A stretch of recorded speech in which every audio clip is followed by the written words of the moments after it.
Good afternoon and welcome to the Today's Dietitian CE Learning Library webinar, Sleep Skills, Improve Your Sleep, Improve Your Health.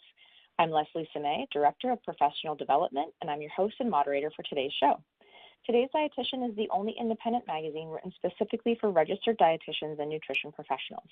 We are proud to be the resource for recognized, practical, reliable, and interesting information for the dietetics industry. Before we start today's presentation, I have 2 points of housekeeping. First, in order to claim your credit, you'll have to remain with us through the entire hour-long program. Second, at the end of the session, our presenter will be taking questions. If you have a question, please type it in the question box in your control panel. We'll try to address as many questions as time allows. And now for our introduction. Chris Mohr, PhD, RD, is an international presenter and subject matter expert on the topic of well-being and nutrition. He's on the Men's Health Advisory Board, previously worked as the sports nutrition consultant for the Cincinnati Bengals, worked with select WWE athletes, and his expertise has allowed him the opportunity to speak at the White House, the CIA, and several of the largest Fortune 500 companies in over 10 countries and most of the 50 United States. Chris is an above-average pizza chef with waning aspirations of opening an Italian restaurant. Chris has the following relevant disclosures to report. He's a consultant to Now Foods and PharmaBite, and he certifies that no conflict of interest exists. Chris, with that, I'd like to welcome you to the show. All right. Thank you, Leslie, and thank you, everyone, for being here today, talking about one of my favorite topics and certainly an important topic that affects all of us, and that is all about sleep. We all sleep. Our patients sleep. Our clients sleep. But unfortunately, as I'll share, not many of us do it tremendously well. So hopefully, by the end of the session today, you'll have some better ideas on, as Leslie introduced, how to improve your sleep skills, and overall your health as well. And then again, how you can translate this information to your patients. All right.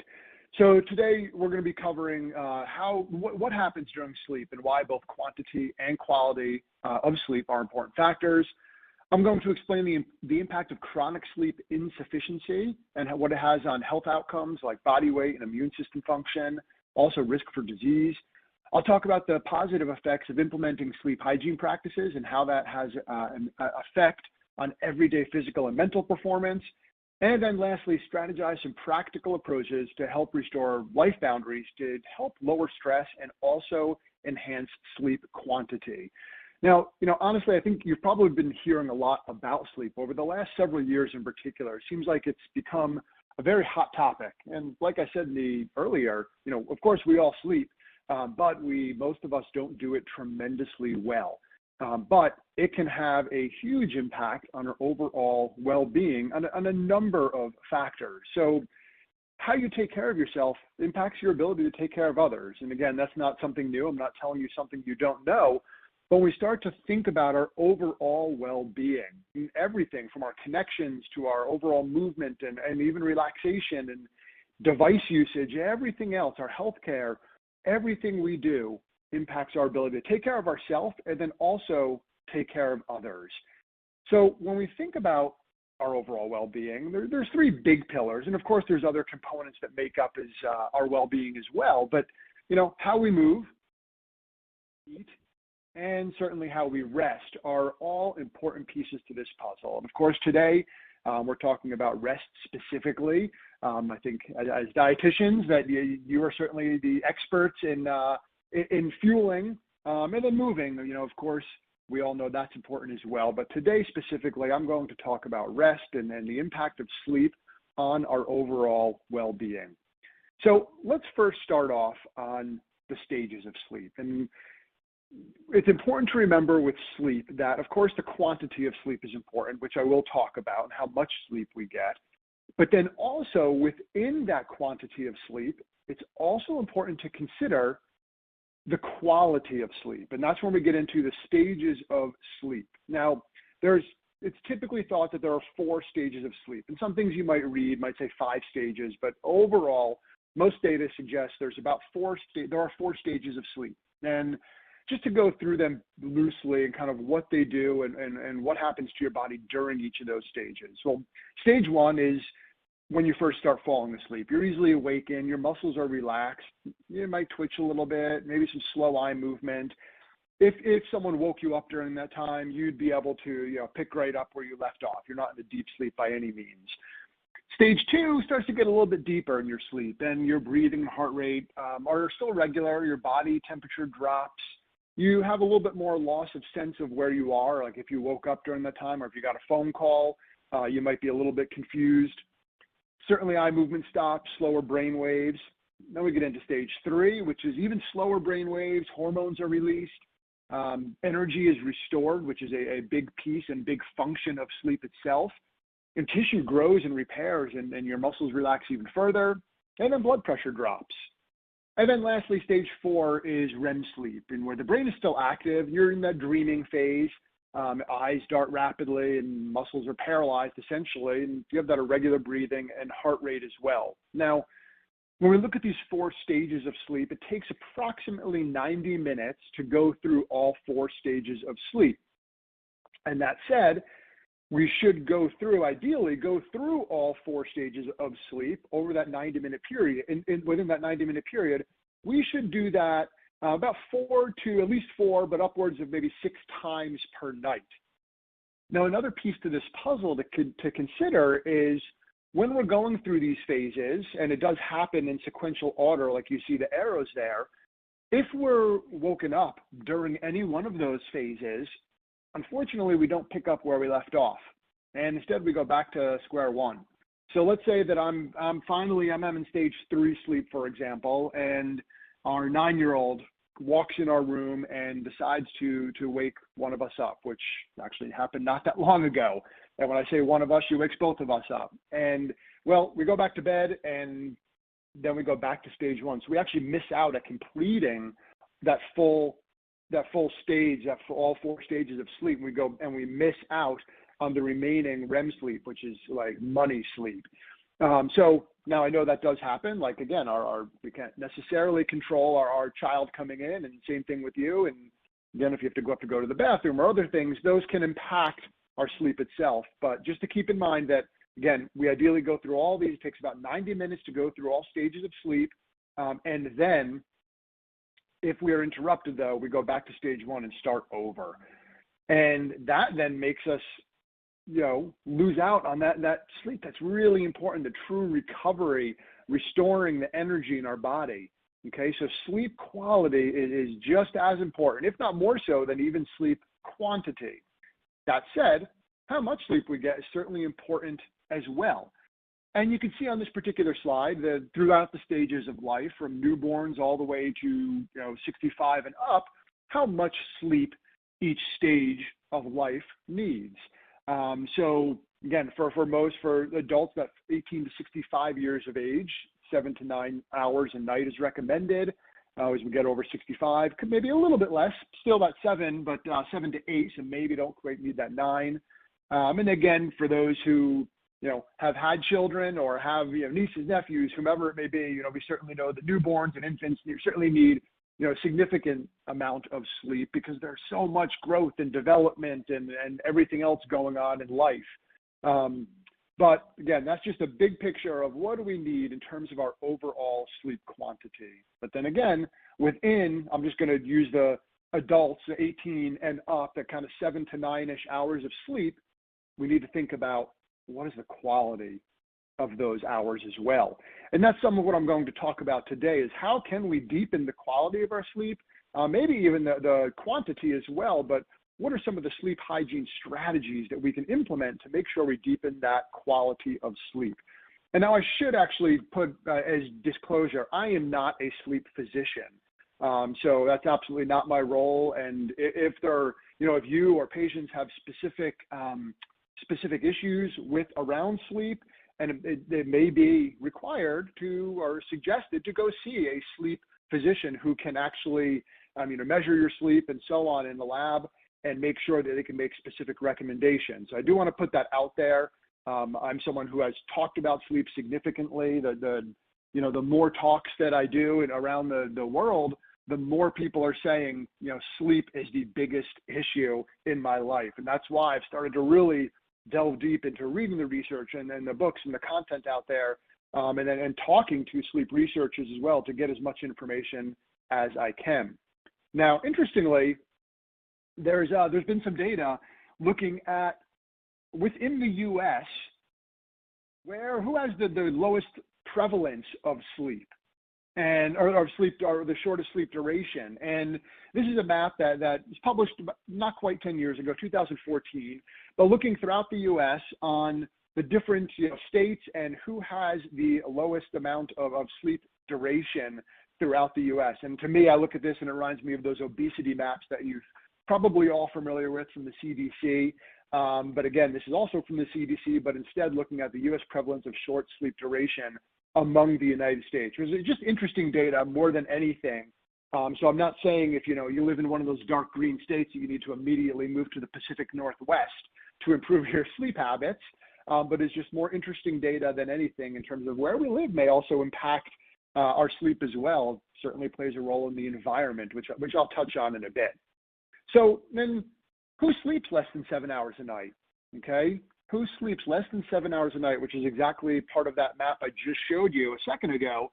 Well, about 50% of Americans say they feel sleepy during the day, between 3 to 7 days per week. So, okay, about half of Americans say they feel sleepy. Now, break that down even further, and so it's about 35 of U.S. adults, about 43% of those who work outside of the home, so working adults outside of the home, 40% or 44% of workers in production-focused industries, 43% of single parents, and 34% of active duty service members. So you can see in general, as you see the average there, it's kind of between that 34 to 44% of Americans or in those industries are sleeping less than 7 hours a night. But it's a good chunk of us most days of the week say feel sleepy. Now, unfortunately, that's not great because we know how important sleep is for our overall well-being. And not use the term well-being, it's just for our energy, for our focus, for our health, also for our likability. There are studies to show, probably not surprisingly, that if you sleep less, people like you less as well. That study came out a few years ago. So that's another piece to this puzzle when we think about the importance of sleep. Now, it's of course not the only factor impacting health and disease risk.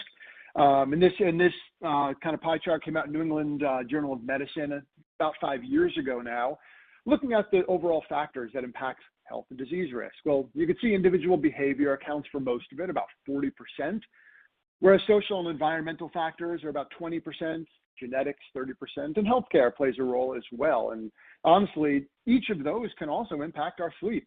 Our sleep quality can be affected by our own behaviors. Certainly by healthcare and our access to healthcare, depending on our particular situation. Genetics do play a role in sleep as well. Certainly we can't necessarily change those. But then, of course, also our environmental factors, our social factors. I'd be interested to see, and this data's not out there to my knowledge, I bet this pie chart would change a little bit if we looked at the last 2 years, because certainly social factors have changed and environmental factors as well, along with many of these other things outside of genetics. But in general, we could see how our overall sleep and well-being is impacted by our overall behaviors and lifestyle.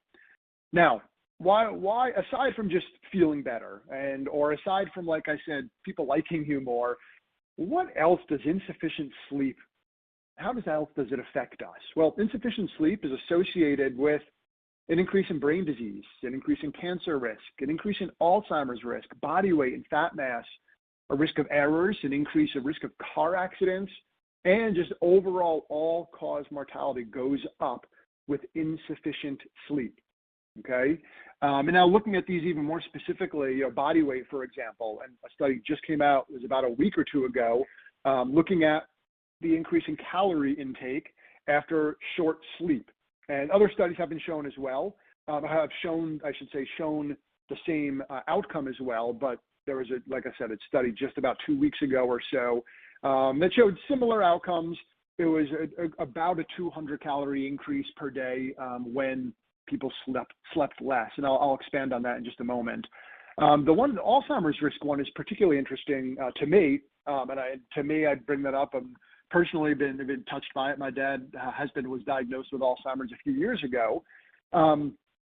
But there's actually some sleep researchers now who say it may not just be correlational, but it might actually be causational.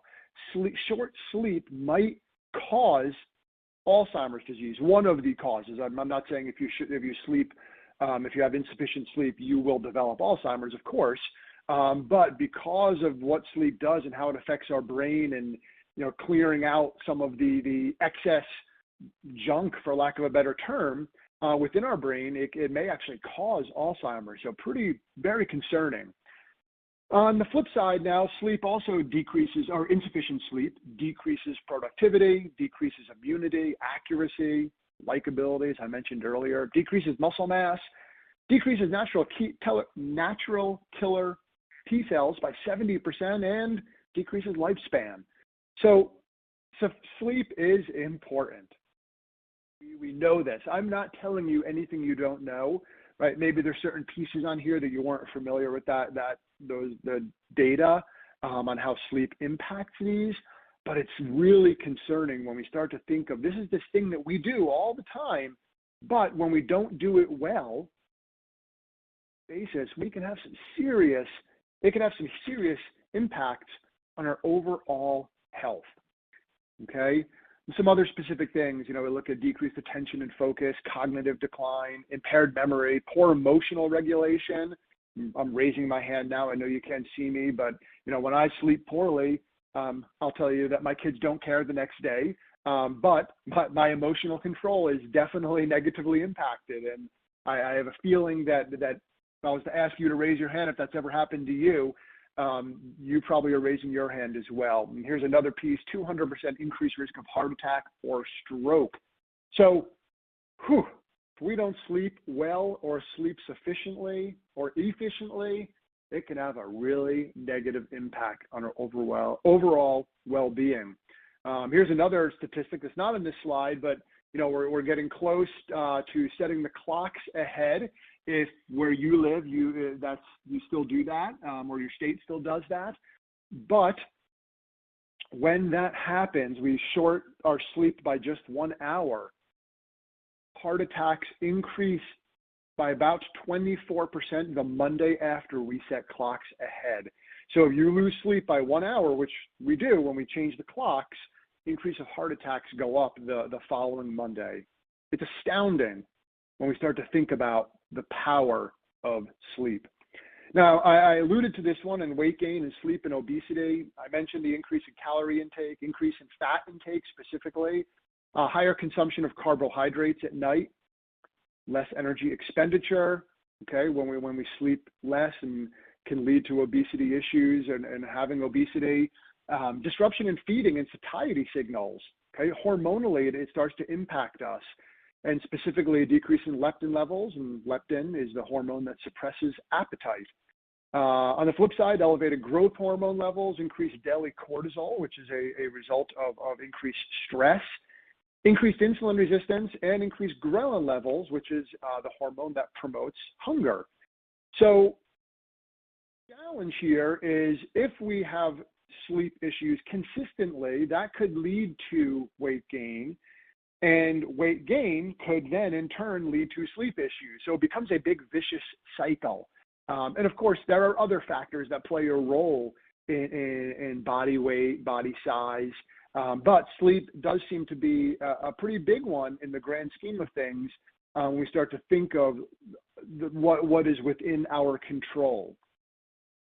Now, let's delve into this a little further. So if you sleep less than 5 hours per night, it has been shown to have an increase in a 50% and greater risk of obesity. And again, this is over time. This isn't if I short my sleep one night, I'm not going to have a 50% greater risk of obesity, starting the next day. But our hormone levels can change pretty quickly. And in fact, when I say pretty quickly, the data shows that, for 6 nights, if you have about less than 5 hours of sleep, that can start to impact those hormones that I discussed there. So start to think how this impacts us. And as I mentioned earlier, it increases your cravings for sweets and salt and starchy foods, according to research. Increased ghrelin, as I mentioned, and then also decreased leptin. So it makes it more challenging when we're looking at eating behaviors or when we're talking to patients about eating behaviors, on helping them or helping ourselves make positive changes that can play a role in overweight and obesity. Now, sleep also plays a role in immunity. Okay, and immunity has certainly been a hot button item over the last couple of years in particular. But when we start to look at how it plays a role in immunity, there are data that vaccines are less effective if we shortchange our sleep. Specifically, that was with the flu vaccine. They've done studies where they shortchanged subjects' sleep and then gave them the flu vaccine, and it was significantly less effective when sleep was shortchanged the evening before the vaccine was given. And I'll come back to that in just a moment. Now, specifically, I also mentioned sleep can play a role in our overall lifespan. So, the leading causes of preventable death in the U.S. in 2020 were the following four things. So heart disease, and now sleep apnea increases risk of heart failure, and elevated blood pressure, and AFib, and also hypertension. Unintentional injury. So almost 1 in 4 unintentional injury deaths are due to motor vehicle traffic accidents. And drowsy and sleepy drivers are involved in about a quarter, or about a fifth of the fatal accidents annually. That's significant. Okay, it's why industries or individuals who work in industries like pilots, like truck drivers, for example, have very specific requirements on how long they're allowed to drive or fly, because one of the reasons is because of the safety for themselves and for anyone else around them. Cancer, I mentioned there's an increase in cancer rate with short-changing sleep. Well, again, disruptions in circadian rhythms could impact cancer risk. Higher breast and prostate cancer rates have been shown in shift workers, who, of course, their sleep is affected from from their jobs. And actually, interestingly, the World Health Organization considers sleep disturbance as a probable carcinogen, which is pretty concerning. Okay, when we start to look at that. Now, I totally understand that some people are, depending on their role and their job, might have to work at unique hours more than the traditional kind of 9 to 5 type jobs. I completely understand that. But it's also important to understand that there are health risks with holding such jobs. And that's often why people in those positions are paid more than their counterparts who don't work evening shifts. And then lastly, stroke. So individuals with untreated severe obstructive sleep apnea are twice as likely to have a stroke as well.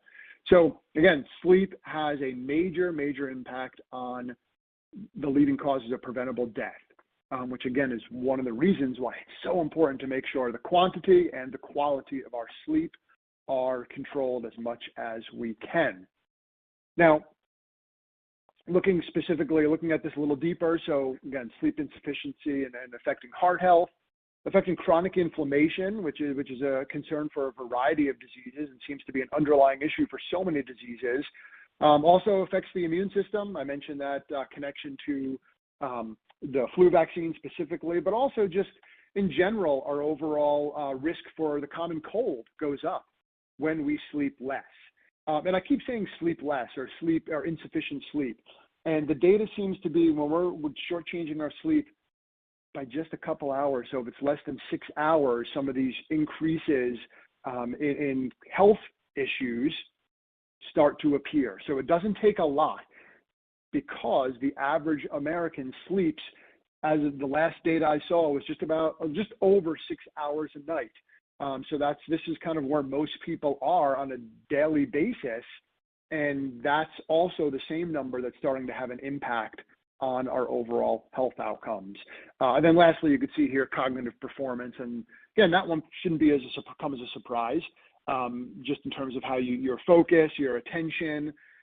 We've all probably at some point been in the position of, pulling an all-nighter or just having a late night or trying to get a little extra work done in the evening, when the kids go to bed or when our partner goes to bed or whatever it may be, trying to catch up. But usually that backfires the next day or days.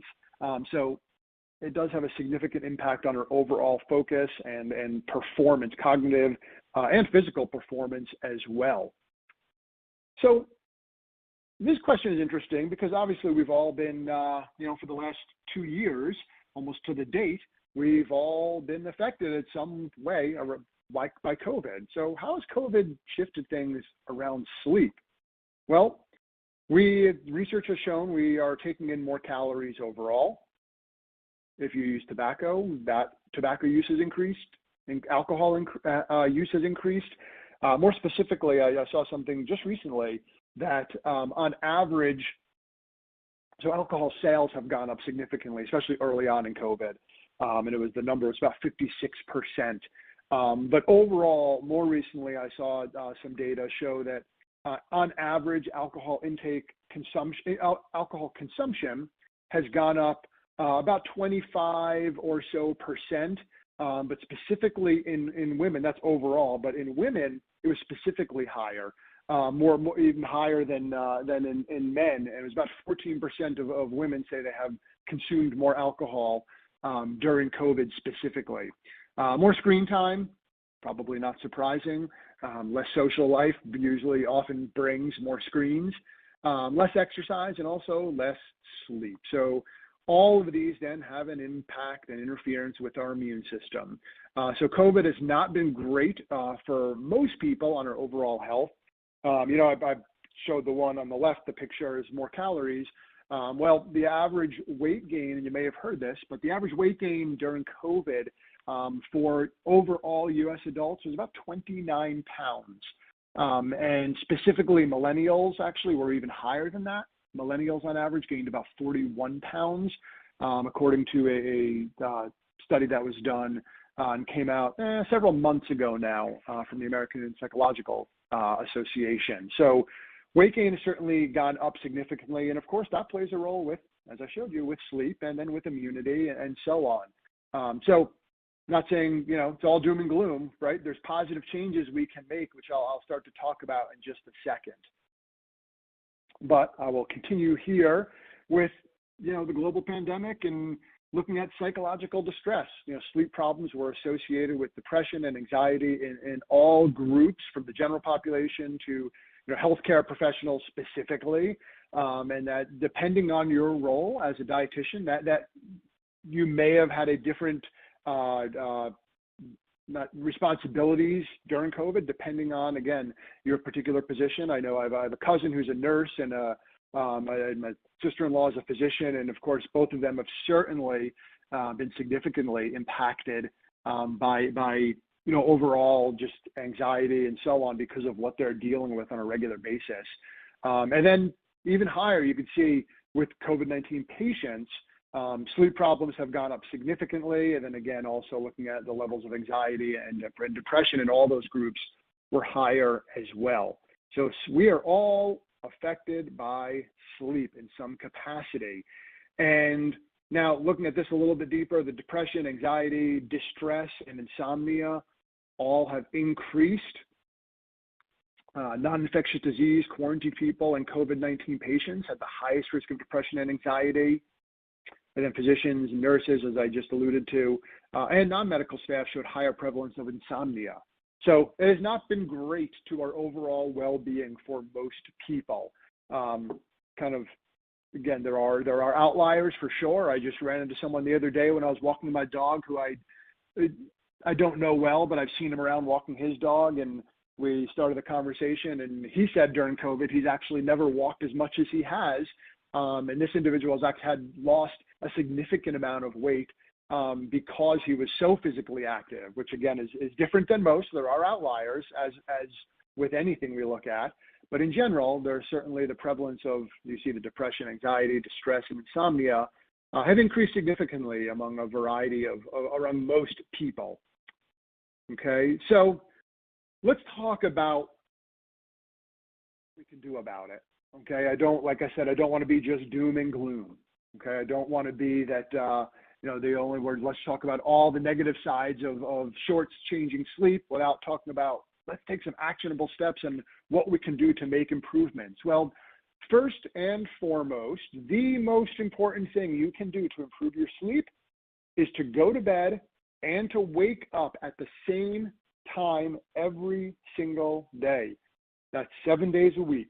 And this is, sleep researchers say, there's lots of hygiene tips and strategies, and we'll talk about those in just a minute. But this right here is more powerful than anything else. Because your body, we have this natural circadian rhythm, and it fluctuates throughout the day and, increases. We see these increases in melatonin and so on in the evening, makes us sleepy. Well, our body gets accustomed to that pattern. And that's why this is important to keep that consistency so your body understands that pattern and starts to get used to that pattern and gets the highest quality of sleep. Now, are there going to be some times when it's not possible? Of course there are. For example, our daughter has a track meet this coming Saturday, and she's supposed to be there at 7:30 in the morning. So we're all going to be waking up a little bit earlier than traditionally for school days and work days and so on, because it's about a half an hour away. There's going to be times like that happen for all of us, okay? But in general, when we can, we want to keep our consistency the best we can. So it doesn't mean, sleeping well Monday through Friday, and then Friday night and Saturday night, I'm, going out or binge watching Netflix or whatever it may be till all hours of the night, because unfortunately, that has the same effect as jet lag. So it's, called the Monday morning. We almost have essentially jet lag from just staying up so many hours outside of our norm. Okay. Now, let's look at some other factors, and we start to look at our overall sleep hygiene. Number one is the temperature. And there is a specific temperature that researchers say can improve your sleep, and that is, or get a higher quality of sleep, and that is 62 to 68 degrees. And now, admittedly, when I've shared that with audiences, if there ever happens to be someone in the room who you're sharing a bed with, usually those two people disagree on the temperature. Or I've talked to partners and spouses, and people often for some reason, we always seem to disagree on the temperature. One likes it hotter than the other. But in general, sleep researchers have kind of shown that 62 to 68 degrees is ideal for an optimal sleep. The light in your bedroom or lack of. And the research has shown, I've found that if you can see your hand in front of your face, it's a little bit too light. So you start to think about that. And I know when my wife and I first started talking about this and reading about this, and I always felt my room was relatively dark. But then you start to really pay attention and notice that, might be if you have a clock, like an old school alarm clock, maybe that's in your room, or, if you have a TV in your room and that's on, or if you have for example, when we bought the house we're in now, there was a house alarm and the one unit was in our bedroom. That was lit up all night, or smoke detector. You start to see these little lights and start to see how quickly they really start to add up. And to be honest, when we traveled, my wife and I both traveled a pretty good deal pre-COVID for work, and we would start bringing electrical tape, the black electrical tape, to cover up in hotel rooms, because again, there are smoke detectors. There's light from every direction that you don't even pay attention to, or you wouldn't even otherwise notice until you start to think about it. And we also started traveling with little clothespins, because for some reason in hotel rooms, those curtains never seem to touch. They get really close to touching, and there's always like a beam of light that can find your eyes directly. So the darker we can make our room, the better. Of course, making sure you're safe. So for my example with my parents, they have a little motion night light that turns on when they walk by it, if they get up in the middle of the night. So you want to make it safe, but you also want to try to make it as dark as possible. The sound is another piece to this puzzle. So it's typically said that you want to keep sound as consistent as possible. So if you live in a big city like New York, for example, it's probably going to be a little bit louder than if you live in South Dakota.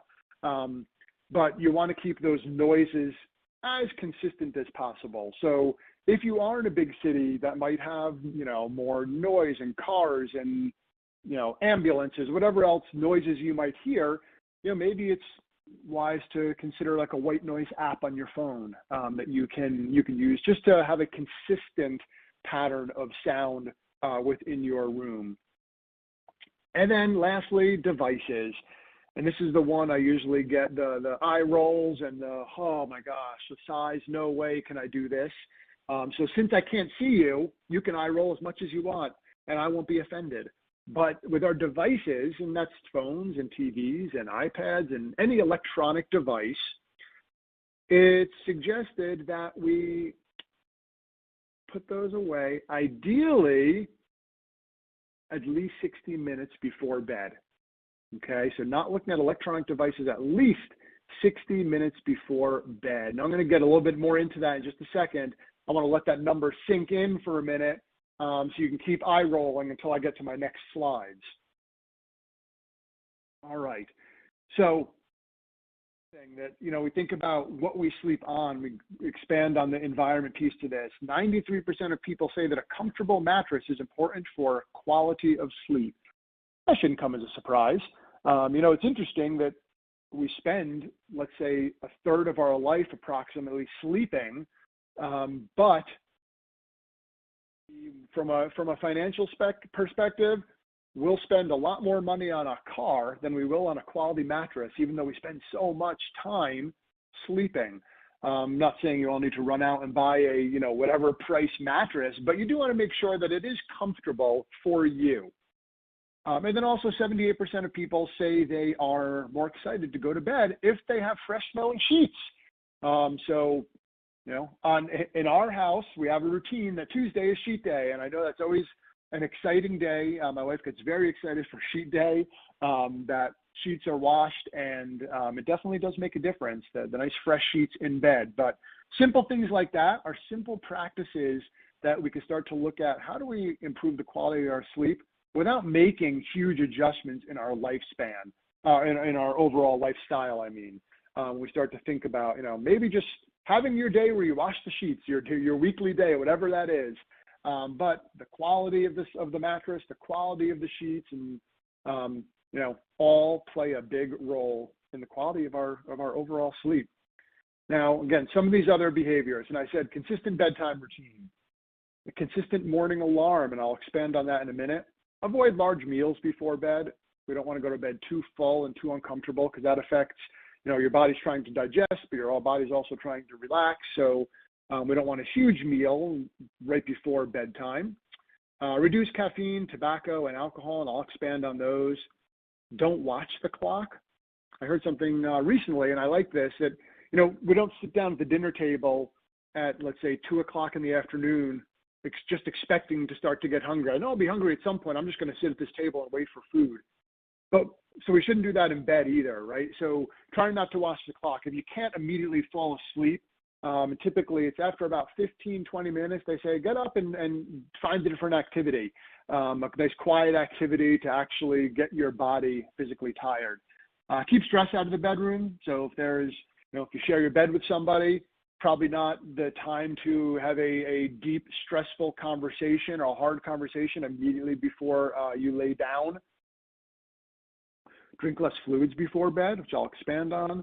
And nap wisely. If you do nap, make sure that you nap wisely. Not too late in the day, not too long of a nap either, but I will expand on that in just a moment. So drinking less fluids before bed. For adults over age 40, 69% of men and 76% of women get up to go to the bathroom at least once per night. So I know that just drinking fluids isn't the only thing that plays a role with that, but it is a big factor in the equation. So that might mean not drinking anything after dinner, for example, depending on what your dinner time might be. And I know a lot of people have had to play around with that. For me, for example, I usually don't have much to drink after dinner time before bedtime. So that's about 3 or so hours before bed. Because, I certainly have, all of us have woken up at some point to go to the bathroom, but I know obviously the closer to bed that I drink, the more likely that is to happen. In terms of the caffeine, tobacco, and alcohol, caffeine specifically, in healthy adults, caffeine is a half-life of about 5-ish hours. Some data has shown a little bit higher, upwards of 8 hours, so it depends on you and how caffeine affects you and what kind of metabolizer you are. But keeping that in mind, the caffeine piece, so you may not, let's say, I'm going to tell you that the recommendation is typically cutting caffeine off about 2 p.m. at the latest. So you might look at this and think, well, I'm not going to bed at 7 p.m. Why do I have to stop drinking caffeine so early in the day? Well, keep in mind that a half-life, meaning half the dose is still available in your system about 5-ish hours later. Well, if you have coffee morning, mid-morning, after lunch, midday, maybe after dinner, half the doses of all of those amounts are now additive, like compound interest. And by the time you go to bed, there's still caffeine in your system. And when we have caffeine in your system, even if you can physically fall asleep, my mother-in-law is one of the people who will sit down in her recliner at night with the news on and a cup of coffee in hand. And that could be 10:30, 11 o'clock at night. And, we know not to try to inform her about that decision.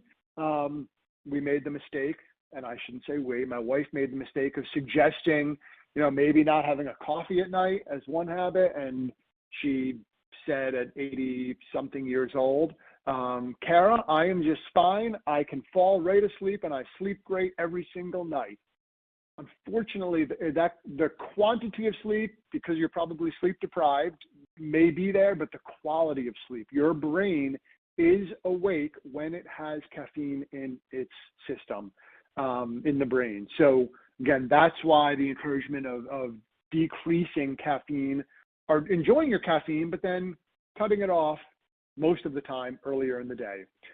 In terms of alcohol certainly plays a role in the quality of sleep as well. So if you do drink alcohol, we know that greater than 2 servings of alcohol per day for men and greater than 1 serving a day for women has been found to decrease sleep quality by 39%. So most suggest having the last call, if you do drink alcohol, about 2 hours before bedtime. So I am not here to encourage day drinking.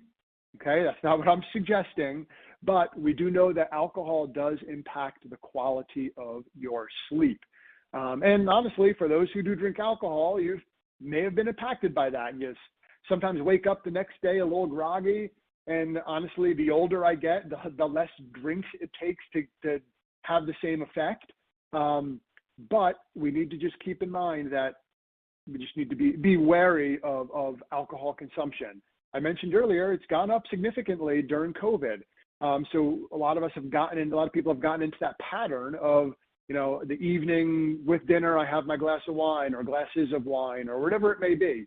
And again, on occasion, great, enjoy it. But just be aware is if you have something really important the next day, or you need to be on your best, mental A game the next day, alcohol consumption may not be the wisest idea leading up to the bedtime, okay? Or make sure it's limited and just spaced further away from when you're actually trying to get a little shut-eye. And I know, honestly, in another piece to the puzzle, I talked about drinking fluids and how it affects you getting up in the middle of the night. Alcohol is a diuretic. So alcohol, when you wake up from the alcohol metabolizing out of your system, you likely will have to wake up to go to the bathroom. And then that goes back to the quality of sleep I shared earlier. When you do wake up in the middle of the night, you go back to stage 1, you don't pick up where you left off. So alcohol can have some negative side effects. Again, this is not saying don't ever drink again if you do, but just be wary of how much you're consuming and how close to bedtime it is, and the frequency as well. Okay, so they're all important pieces to the puzzle. And then looking at nap time and also physical activity. So napping, specifically, if you do get a chance to nap, keep it less than 30 minutes is what's recommended, and ideally before about 2 p.m. Otherwise, we'll start to interfere with the day. We also know that, naps are amazing if you're able to do it. But also, if you need a little bit of energy, activity can play a big role there as well. And physical activity has been shown associated with reduced levels of daytime sleepiness. So maybe you won't need to nap. Again, nothing against naps. I absolutely love them when I can make them happen. For some reason, my kids hate them. I don't know where the change is. When you're an infant, the naps, then it becomes not really cool for my almost 13 and 10-year-old, or 9-year-old, I should say. And then it becomes really cool again when you can fit them in as an adult. But again, just nap wisely. So we just want to make sure that we are managing our overall behaviors around sleep.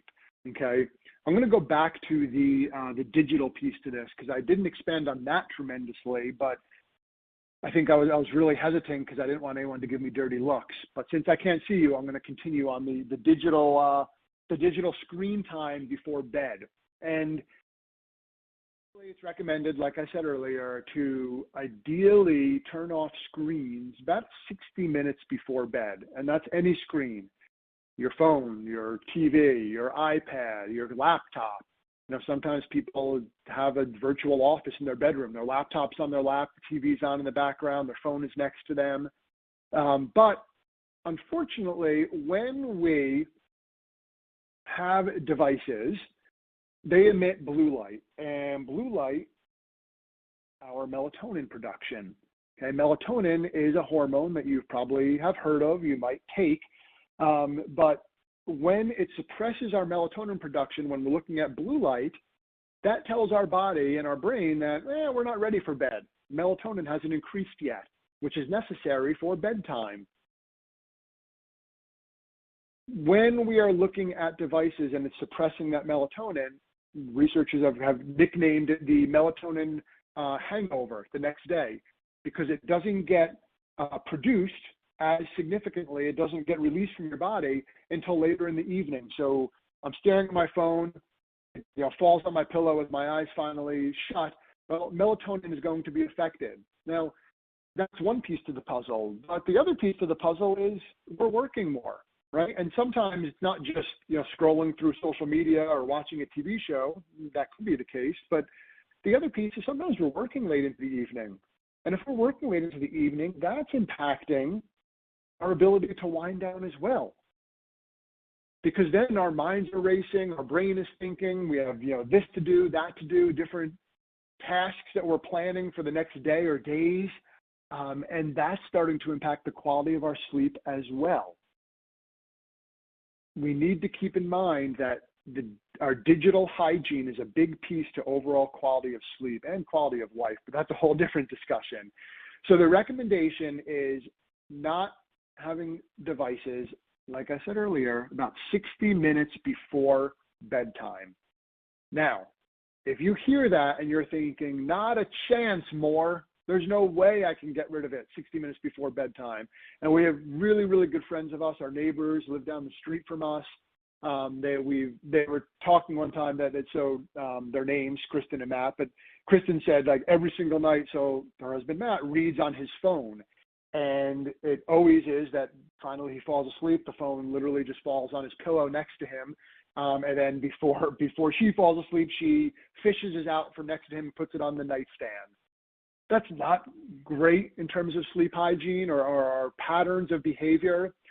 So it's easy though to say like, you shouldn't do that, right? And believe me, I'm not here preaching from a pedestal that every single night at exactly 60 minutes before bed, every device is shut down in our house. We try to most of the time, or at least within a decent amount of time before bed. But keep in mind that if you're like my friends Kristen and Matt, then can we at least go 15 minutes before bed? Okay, maybe it's not 60 minutes, that might not be reasonable, but can we just space it out a little bit before bedtime? And then think about what are some other rituals you put in place? Could it be, you wind down, you turn off electronics, whatever else, brush your teeth, wash your face, or maybe it's even longer, like take a bath, wind down, do some evening yoga or something like that, that actually is a little bit more common. Read a book, a physical book would be amazing, or a magazine or something along those lines would all be amazing to try to just separate bedtime from digital time. And I think about this, and as adults, we have all done it. Maybe we do it on the regular. But think about if you have children, or if you ever put a niece or a nephew or babysat or something like that, put someone to bed, a child to bed. Do you ever set them up with a glass of wine in their hand, turn on the TV in the background, and also put a laptop on their lap and say, all right, time to wind down? No, not at all. Like the thought of that is ridiculous. And not only because the infant in my example or child in my example just had a glass of wine in their hand, but the rest of it is kind of ridiculous too. Typically, it's, especially with younger kids, it's bath time. You might tell them a story or might lay in their bed a little bit, talk. As they get older, maybe it's reading some stories and just having that traditional kind of wind down time. Well, just because we're adults doesn't mean we should get rid of that same wind down time. That can do wonders for the overall well-being and health of us and the quality of our sleep. So really consider that and see with the different sleep hygiene behaviors I just shared, I want you to think about which of these behaviors maybe could I adopt? Is there something out of all of those? Maybe it's not all of them at once, but is there one thing that you can implement in your own life and see how that, if that affects the quality and maybe the quantity of your sleep, or talking to patients about this as well and sharing this information with them and their overall well-being. Now, it does take some boundaries, right? It does take restoring these boundaries when we're starting to think about sleep. And how do we set boundaries for sleep and really for life? That's a whole other discussion. But boundaries, we want to establish our non-negotiable needs for sleep. What do you need to sleep best and to be at your best? What are those non-negotiables? For me, a non-negotiable is 7 hours of sleep per night at a minimum. And honestly, that's for me at 7 hours, I don't feel good the next day, but I am not going to get less than 7 hours unless it's a very rare exception. To be honest, so I've now said many times, our kids, they're almost 13, and I've said 9. She's almost, she just turned 10, so I lied a little bit. But okay, let's say 12 and 10 years old. When our kids go to sleep and we put them to bed, by the time we kind of wind down and everything, we're like 8:30, 8:45-ish. Our older one will sit and read for a little bit longer in bed. But to be honest, my wife and I, after we say our goodnights and whatever else it might be in the evening to them, we're then getting in bed ourselves. So it's about 9-ish o'clock when we're going to bed. Because then we do get up pretty early, so we both wake up pretty early, about 5:30 in the morning. That's one of our non-negotiables, because we actually want to be up before them, because that is a game changer in terms of our overall well-being as well. So we're not yanked out of bed by our teeth, which it feels like sometimes with little kids.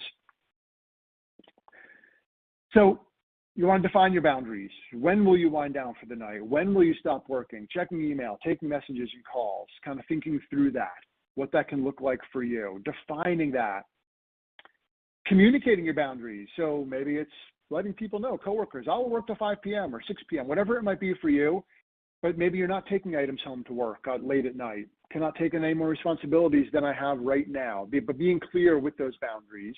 And then maybe your laptop stays in a certain room outside of your bedtime. Bedtime starts at 9, whatever it is for you. Right? I'm not telling you what you need to do, but think about your own boundaries for your overall well-being.